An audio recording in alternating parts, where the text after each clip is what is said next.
Salud para la gente de mi tierra.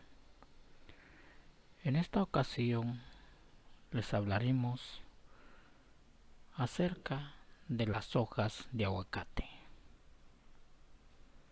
ya que las hojas de aguacate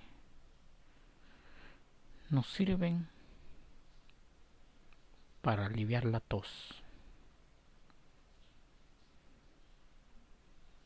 ya que al igual que el té de canela, jengibre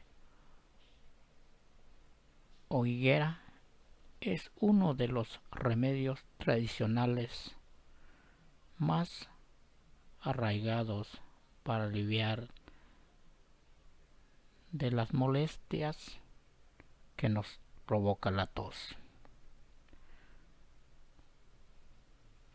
Para aumentar su poder, puedes endulzar con miel y beber la infusión caliente varias veces al día. Esto te ayudará a mejorar de los malestares que provoca la tos. Que Dios me los bendiga.